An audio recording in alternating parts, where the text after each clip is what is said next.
बच्चों question number 4 है, देखिए हमारा निम्नलिखित समुच्चय जो हमें दिए हैं, इस समुच्चय के हमें क्या लिखना है, सभी उप समुच्चय लिखना है। क्या लिखना है, सबसेट लिखना है।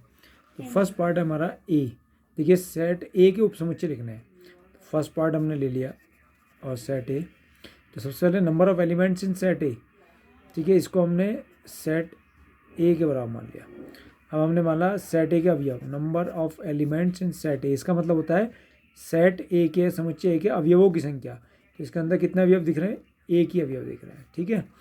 अब सेट ए के उप समुच्चयों की संख्या, सेट ए के उप समुच्चयों की संख्या, तो इसके लिए फॉर्मूला क्या होता है, 2 की पावर n। तो 2 की पावर n का मतलब, और यह number of elements in set ए कितने हैं, 1। 2 की पावर 1, 2 की पावर 1 कितना हो गया, 2।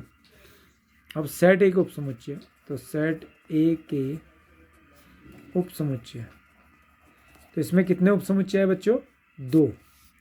तो कितने उप समुच्चय हैं, 2। तो 2 उप समुच्चय तो आप पहले से ही जानते हो क्या होता है, एक तो फाई पहला, और दूसरा उप समुच्चय क्या होता है, सेट ए स्वयं होता है, यानी कि कर्ली ब्रैकेट ए। तो ये सेट ए और फाई, इसके 2 उप समुच्चय हो गए। अब आप देखिए सेकंड पार्ट को, तो सेकंड पार्ट के हमने उसको मान लिया सेट बी, और सेट बी में इसको मैंने बी मान लिया, और ये क्या है, कर्ली ब्रैकेट ए कॉमा बी, यानी कि सेट बी जो है इसमें अवयव है ए और बी, ठीक है।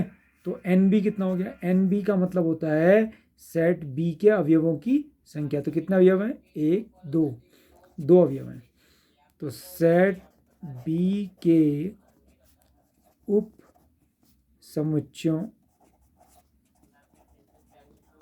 की संख्या, सेट बी के उप समुच्चयों की संख्या, तो कितना होता है, 2 की पावर n।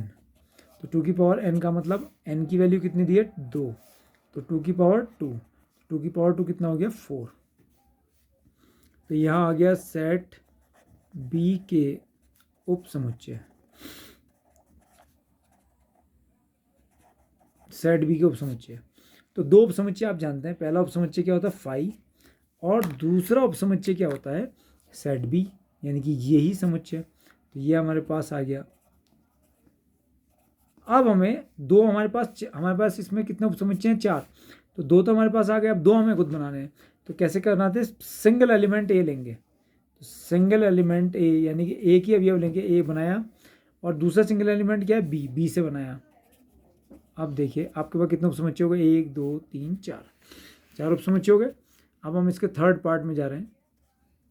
थर्ड पार्ट को मैंने ऐसे मान लिया सी, सेट सी, और सेट सी क्या है, 1 2 3, इसको सेट सी मान लिया, और इसका अवयव होगा 1 2 3, इसके अंदर अवयव दिए। एन सी का मतलब क्या होता है, सेट सी के अवयवों की संख्या। तो सेट सी में कितने अवयव है, 1 2 3, 3 अवयव है। अब लिखो सेट सी के उप समुच्चयों की संख्या, उप समुच्चयों की संख्या, सेट सी के उप समुच्चय की संख्या 2 की पावर n। तो 2 की पावर n, n का मान कितना है, number of elements in set C 3। तो 2 की पावर 3, 2 की पावर 3 कितना हो गया, 8। अब लिखो सेट सी के उप समुच्चय। तो सेट सी के उप समुच्चय कितने आगे देखिए, 2 उप समुच्चय तो आप जानते हैं, एक तो फाई पहला उप समुच्चय, दूसरा क्या होता है, ये सेट स्वयं, प्रत्येक समुच्चय स्वयं का उप समुच्चय होता है। अब हम कैसे बनाएंगे, अब हम बनाएंगे, 2 तो हमारे पास आ गए, और हमें बनाने 8। तो 8 का मतलब 6 एलिमेंट है, 6 और उप समुच्चय आएंगे। तो सिंगल एलिमेंट 1, तो सिंगल एलिमेंट 1 से बना, फिर सिंगल एलिमेंट 2 से बना, और फिर सिंगल एलिमेंट 3 से बना। तो हमने सिंगल एलिमेंट लिए थे, इसमें से 1 को लिया, 2 को लिया, 3। अब 2 एलिमेंट, 1 और 2, 2 और 3, 3 और 1, तो 1 और 2, तो 1 2, पहले 1 और 2 लिया। अब हम क्या लेते हैं, 2 3, 1 और 2 लिया, 2 और 3 लिया, और अब लिया हमने 3 और 1 को, 3 1। अब आप गिन लीजिए 8 हो गए, नहीं हो गए, 1 2 3 4 5 6 7 8, ठीक है। फोर्थ पार्ट में जाइए इसके।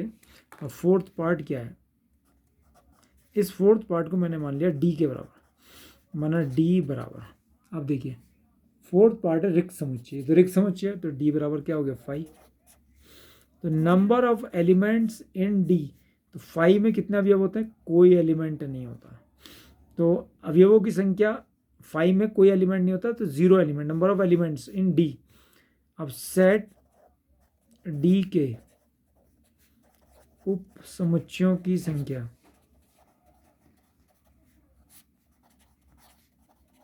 सेट डी के उप समुच्चयों की संख्या, तो कितना हो गया 2 की पावर n, 2 की पावर 0, क्योंकि number of elements in D कितने हैं 0, यानी कि सेट डी में अवयवों की संख्या 0, तो 2 की पावर 0 कितना हो गया 1। तो इसके अंदर एक ही उप समुच्चय होगा, तो सेट डी के उप समुच्चय, सेट डी के उप समुच्चय, तो देखिए ध्यान से सेट डी में कितने उप समुच्चय हैं, एक, तो ये 5 का उप समुच्चय स्वयं 5 ही होगा और इसका कोई उप समुच्चय नहीं होगा। अब देखिए क्वेश्चन नंबर 5, मैं क्वेश्चन नंबर 5 इसमें ही आपको बता रहा हूँ। पी ए का मतलब क्या होता है, पावर सेट, घात समुच्चय ए का, घात समुच्चय ए का पावर सेट के कितने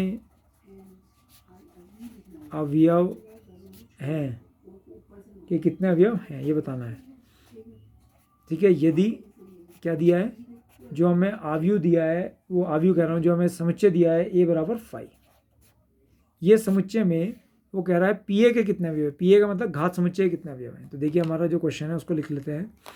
तो हमें दिया है ए बराबर 5, तो आपको पता है यहाँ एन ए कितना है, नंबर ऑफ एलिमेंट्स इन ए इस 5, ये 5 रिक्त समुच्चय होता है, रिक्त समुच्चय में कितना अवयव होता है, कोई होता ही नहीं, तो इसके अंदर कितना अवयव है, 0 है ही नहीं कोई अवयव, तो 0 अवयवों की संख्या 0, अवयवों की संख्या 0। तो सेट ए के उप समुच्चयों की संख्या, उप समुच्चयों की संख्या, तो यहाँ पर उप समुच्चयों की संख्या का सूत्र क्या होता है, 2 की पावर n, तो 2 की पावर n की जगह पर कितना आ गया 0, ए के अवयवों की संख्या 0, 2 की पावर 0 कितना हो गया 1। क्लियर हो गया। अब देखो ए की उप समुच्चय, तो सेट ए के उप समुच्चय, सेट ए के उप समुच्चय, तो सेट ए के उप समुच्चय कितना हो गया, इस 5 का उप समुच्चय 5 ही हुआ, ए की तो उप समुच्चय चाहिए, तो 5 का उप समुच्चय, इस 5 का उप समुच्चय 5। अब घात समुच्चय, power set, power set, power set क्या होता है कि सेट ए के उप समुच्चयों से बना समुच्चय, सेट ए के उप समुच्चय से बना समुच्चय, तो सेट ए में उप समुच्चय कौन है 5, तो इससे बना समुच्चय, तो यानी कि 5। क्लियर है। तो वो कह रहा है कि पी ए में कितने अवयव है, तो इस पी जो घात समुच्चय है, जो पावर सेट है ए का, ए के पावर सेट में ए की अवयव दिख रहा है 5, तो पी ए में अवयव, पी ए में अवयवों की संख्या, अवयवों की संख्या, तो पी ए में आपको कितने अवयव दिख रहे हैं, एक अवयव दिख रहा है, कौन है वो 5, तो पी ए के अवयवों की संख्या 5। ओके।